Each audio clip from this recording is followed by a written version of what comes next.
Michael Ironside. Hi, everybody. So, those of you who haven't seen the film, put up your hands again if this is your first time. What did you think? Yeah, thumbs up? Thumbs sideways, no?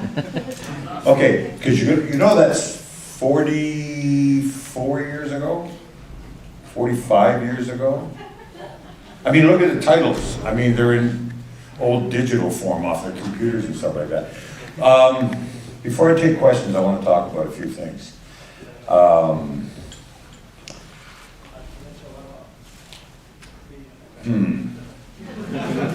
There's so many memories about this. This was my, I think my 11th, so either my 11th feature or my 19th actual paying job as an actor when I did this. I was hired as I remember it. This I've already discussed it, so I'm going to tell this story. I like your haircut. And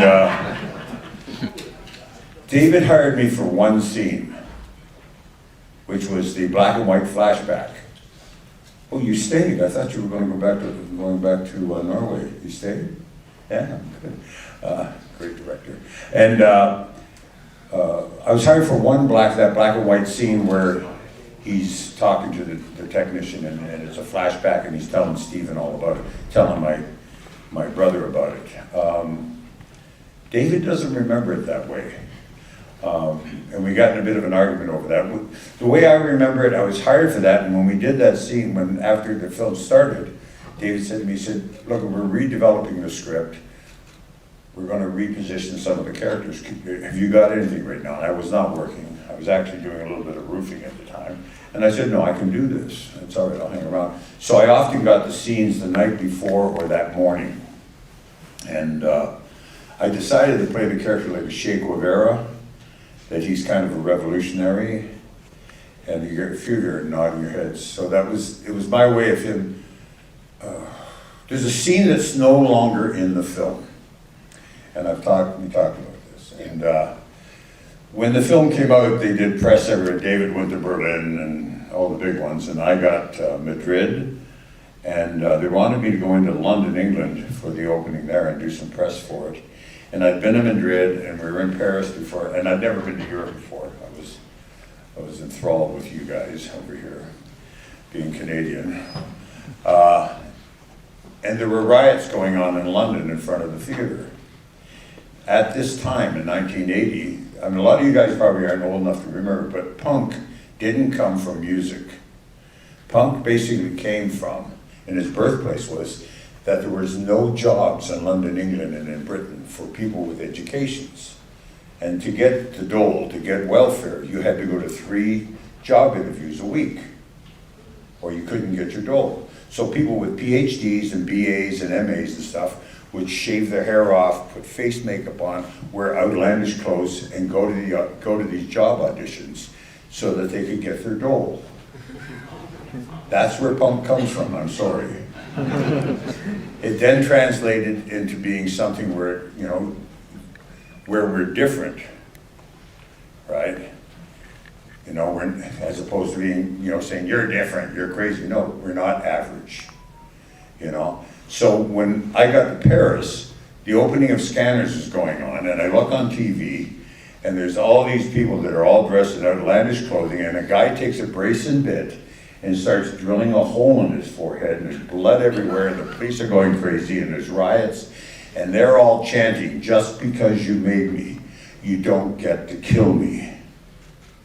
And that was a line in the film, where I went up to one of Cohagen's men, played by Larry Day, and I say to him, just because you made me, you don't get to kill me. They cut that scene out of the movie before it got to North America. Because they were afraid of that statement. They were afraid of the actual idea of society identifying with that. So that's one of the stories. The other thing is the head explosion, Louis Del Grande. Boom, his head blows up, right? We go to do that, and I had seen this scene 2 days before. Now, they'd been planning it for a week, but they didn't tell me. And so I get there, and I'm looking at this false head that comes in, and I'm saying to Louis, what the hell is this? And he goes, oh, they made a cast of me. They're going to blow my head up. You're going to blow my head up. him, I go, how are they doing that? And how they did it is they put it on, Louis did his whole thing, then they cut, they brought the head in, right? They put a double-barreled shotgun behind it, literally on an angle, with birdshot in it. Now, birdshot is very small, like this. Two 12-gauge birdshot behind it, tied down. And that's how they're gonna blow the head up. And I'm sitting in the chair beside it, I look at this rig, and I look up and all the camera people are putting up all this plexiglass. Literally, I mean, it's all around that, and I'm sitting there looking at it and I'm going, I know a little bit of mathematics. I'm going, I go to the producer, who is a line producer on the Claude Roux, and I said, I want $1 million insurance policy. And he said, what? I said, I come over and I said, you're putting a 12-gauge shotgun, and he says, no, they're experts at this. They've looked at it, Michael. They looked at it. It's not going to happen. And I'm going, no, Claude, I'm not. And David came over and said, what's the problem? And I said, like that, and he goes, I never thought of that. I understand it wasn't the game plan for the explosion. They tried to steal. I don't know. That was the only plan I saw. So I said to David, I want $1 million insurance policy. And David says, well, we can't get that done before the shot. It's going in 5 minutes. And I said, well, I'm not sitting down there. And he said, all right, well, just readjust the camera. So they readjusted. And I went over. They shot the thing. The pellets came off the plexiglass, and over 50 of them hit the chair where I was. I shredded the chair I was sitting in. We shot that afterwards. I was quite pissed off. That part of, the close up of me going. That was me being pissed off, because I was realizing. I think the whole film was $1.4 million. They weren't going to give me $1 million to sit in that chair. The other cool thing about that was at a university called Concordia. And it had just been built, and that was their lecture hall. And 6 years ago, I got to do a lecture in that hall on filmmaking. And nobody knew that was the place where we shot that scanner scene. And on top of that, our daughter, Finley, actually got to go to that school and sit there and get lectures and stuff. And I went to her and I said, this is where we shot the head explosion. So there was kind of like, this kind of constant ripple effect of scanners through my life. I'm trying to think of anything else. Stéphane Dupuis he was the special effects artist who made all the false heads and a lot of the gore and the blood and shit. And the special melting phones. But we finished this film in 1979, the fall of 1979, right before Christmas. December 22nd to December 23rd. It's right there. I can't remember. Oh fuck! I'll tell this story. And why I think of that day, we were having dinner with Jennifer O'Neill, who played the female lead. She'd done Summer of '42 before. Gorgeous woman, and she was married at the time to a man who trains dogs. And about a year and a half later, I think she shot him in the stomach twice. And that was in all the press. You can look up it, it's not a private story. She thought he was an intruder. I think drugs were involved somewhere. Tongue in cheek. We were at dinner, and Jennifer says, so what are you going to buy the crew for Christmas? I said, buy the crew for Christmas? I'm trying to steal my fucking wardrobe. She said, how much are you making? I said, all in, I'm $5,200, maybe $5,300. And her husband started choking on his dinner. And she said, a week? And I said, no, for the whole fucking film. And she looked around, got staring at the table, and I'm going, wait a second. How much are you being paid? And she looked at her husband and she went, 50,000. I said, US or Canadian? Because US at that time was like 25 cents more than American Canadian, right? She said, US. A week? And she got, God love her, she got emotional and started crying. She said, I feel so ashamed, what can I do? I said, you can pay for fucking dinner. Let's get another bottle of wine. Can we get more wine, please? I got absolutely hammered that night. I've been sober for 39 years. It's, by the way, the 37th minute of the film when she enters the story. You're there a lot earlier. You do a lot more. I don't know what that means. I was hired on a daily, and in those days, ACRA, which was our union, was $170 Canadian a day. So they only paid me $170 a day. I didn't get a whole picture contract. And you know what? I'm not pissed off about that. I was great to have the job. You know, I was very grateful. You know, and it was the first actually film that actually sort of put me on the map, made people kind of notice me. You know, I'm the guy up on the billboard. You know, at $170 a day. The other thing this film is known for is Dick Smith came in to do the reshoots. We finished the film in December 22nd, 23rd of '79. We did reshoots in May. Like when he hits me with that statue, he reaches for that ugly little brown statue, he goes boom, and knocks me to the floor. That is December '79. When I get up off the floor and do the whole thing, scanner's got to be close, don't you think? You know, sucking brains dry and all that stuff. Which I also talk about while I'm sticking my fingers in the head on Starship Troopers, but when I get up off the floor and do that whole thing with the head, that's in May of 1980. You know, we had to go back and reshoot all that stuff. And those bladders that all start coming up on the face and stuff, that was the very first time they were ever used. Dick Smith, makeup artist, came up and designed that. David took down the film, the original. If you ever go online and look at some of the stills from that shoot, they have this one shot of the guy with the sparks coming out of his head and everything like that. That was from the original final scene. That's not in the movie anymore. David showed it to Dick Smith and said, "Can you help me with this ending?" And Dick Smith said, "I think so. I've got an idea. We're gonna make these bladders up."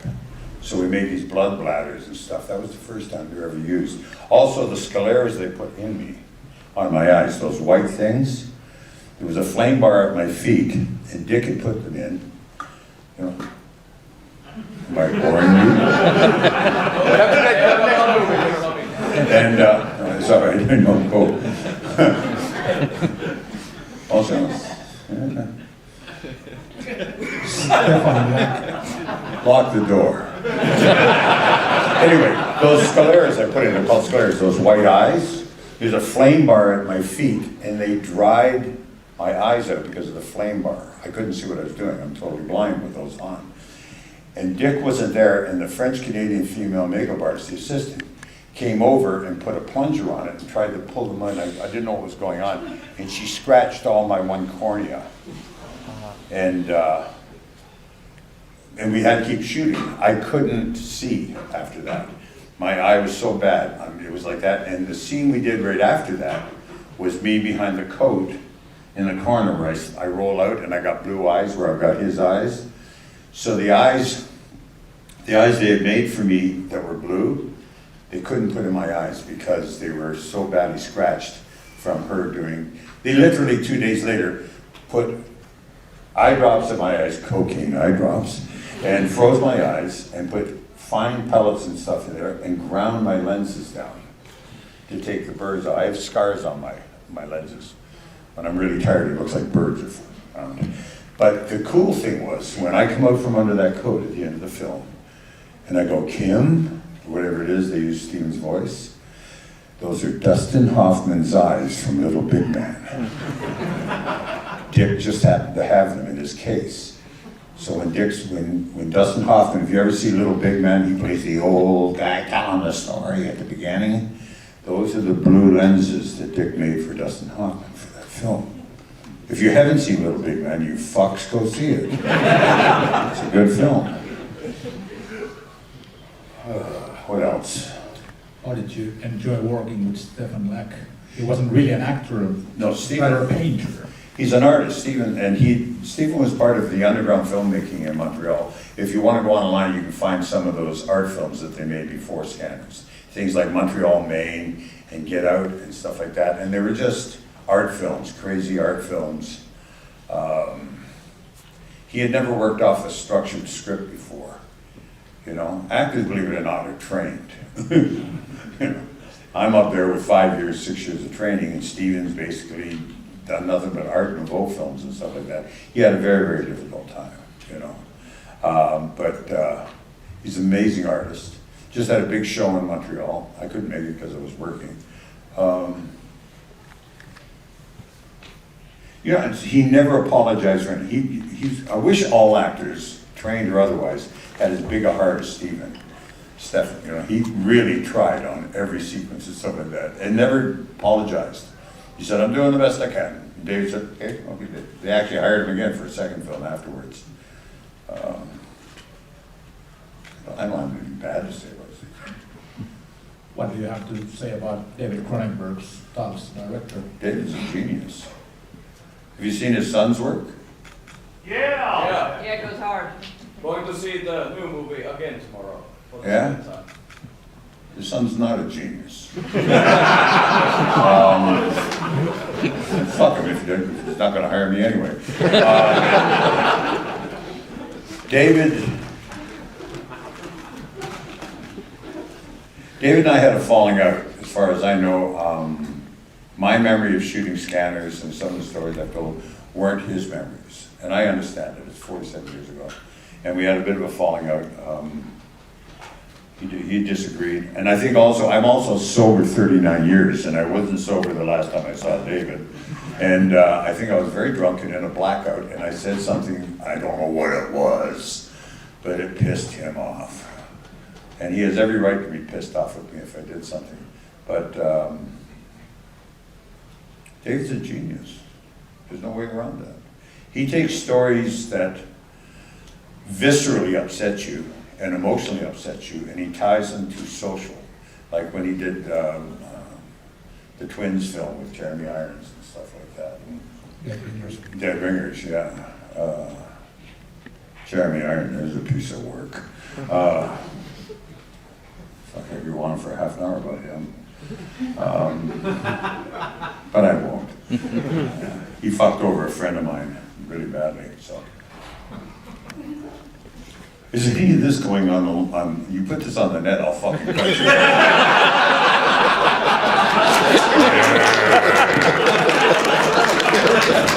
I have a way of doing things. I never say anything alive or in a situation like this that I wouldn't say to somebody's face. And Jeremy, I think, is dead, isn't he? Jeremy Irons dead? No, he's not?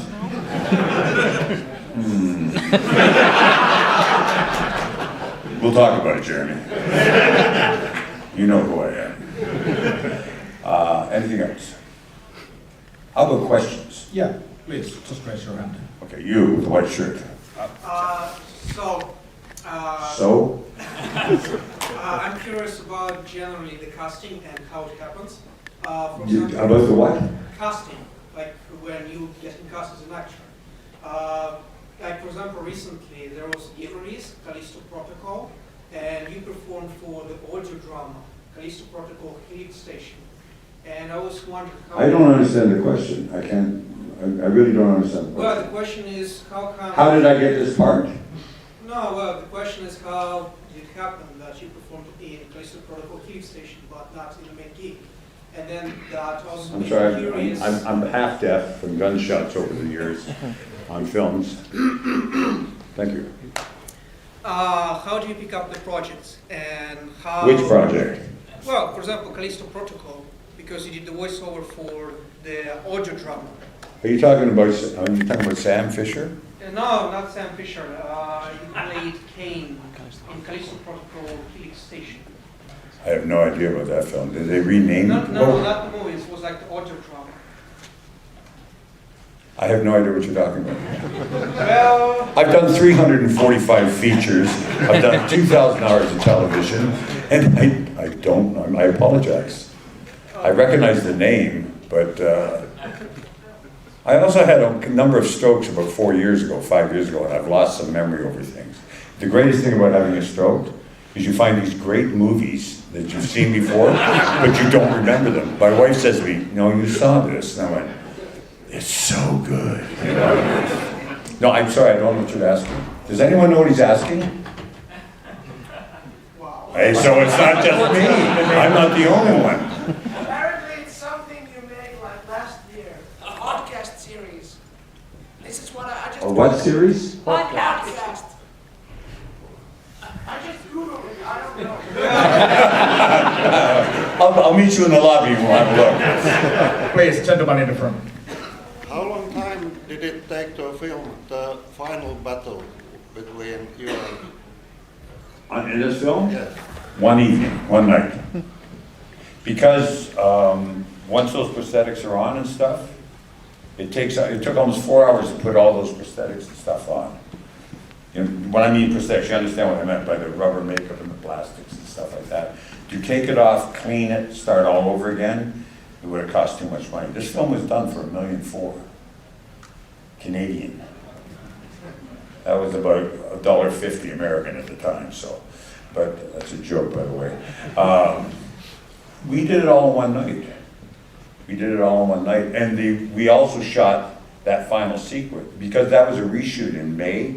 We finished the film in December, but we were reshooting in the same location in May in Montreal. And that plus that thing with me under the coat and all that stuff in the office was all done in one night. So, ambitious, but when you've got no money and you got somebody like David Cronenberg who knows exactly what he wants, and a cameraman like Mark Irwin who's absolutely fabulous, you know, Mark's a friend. Somebody at the back. Somebody back there had a hand up? No? Or are you just scratching your head? Okay. There's one in the middle. Is there a... Seattle Seahawks. No, it's No, it's the Kraken. Yeah, Kraken, yeah. Is You there got a... family members on that team? No, no. Is there a I'm a Toronto director fan. that you would have liked to work with? Is there a director that you would have liked to work with, or you would still like to work with? Ooh, that's a good one. There's a lot of them. I'm afraid if I mention some, I'll piss the others off.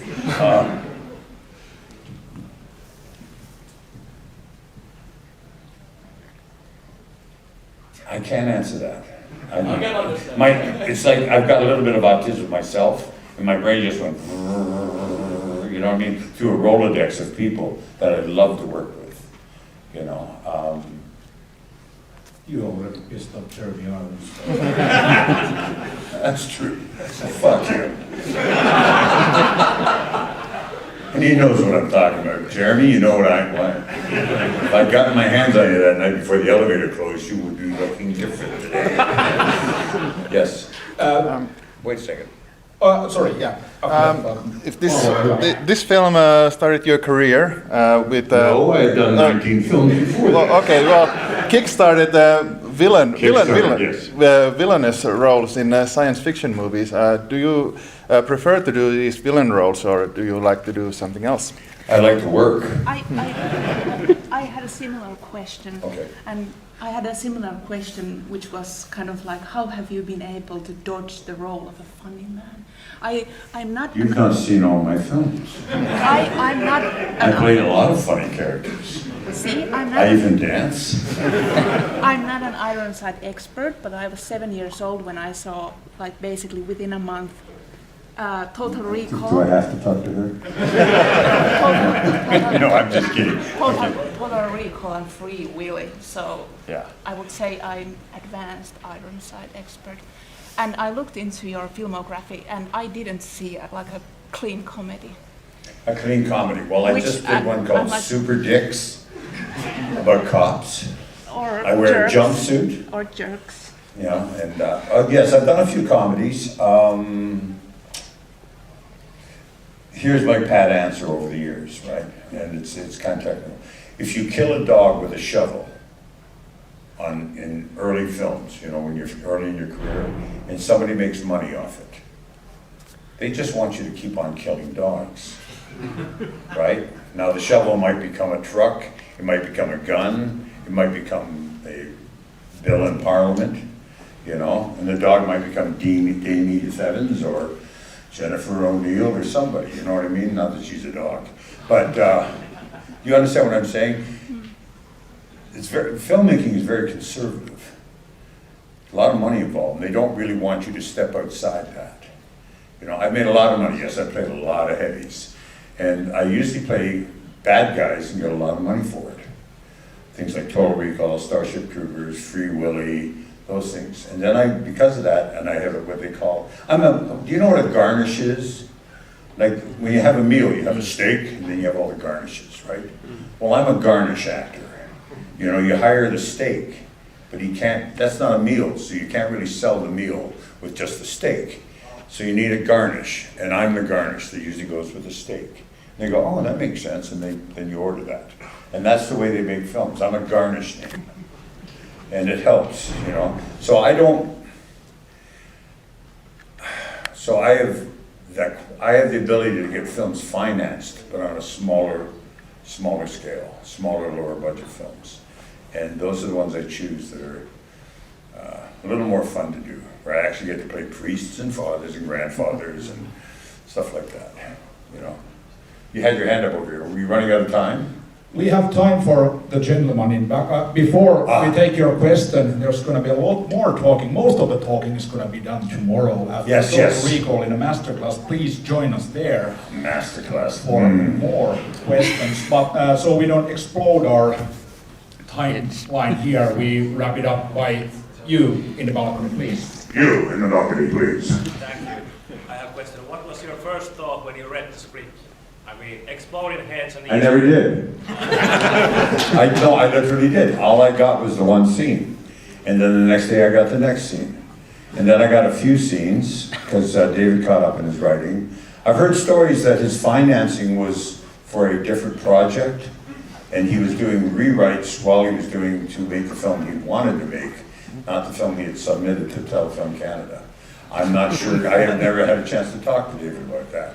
But a lot of the work I did not get a full script until probably a week before we finished. Did you feel fooled? No, I was grateful to work. Yeah. And you're working with David Cronenberg. I think The Brood is his best film. The Brood is the film that came before Scanners.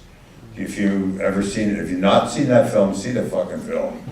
It's really, really good. It's about this woman who obsesses about having children and gives birth to babies and blisters on her body. And then the babies go off and do her bidding and kill people. David's a strange fellow. All right, I'll tell you my last story about David. My very first night on set with David, he was standing there, and he's very quiet. If you ever get a chance, you see him, he's very quiet, very clean cut, very yuppie looking, especially when he was younger. And he was sitting there and he said, I had a dream last night. And I said, oh, what was it? And I noticed everyone sort of walk away, except me. And he said, oh, I dreamt that I was like this praying mantis, this large praying mantis bug. You know what a praying mantis is, the bug? Mm-hmm. He says, I was eating myself and vomiting into the sand, and eating myself and vomiting into the sand. And then this sandstorm came up, and it blew over me, and I lost sight of myself. And when the wind stopped, I looked down, and it blew the sand away. There was my body as I am now, where the puke had been. I went, ah. 2 days later, he was standing there at lunch, and he said, I had a dream last night. I walked away. I'll see you at the masterclass.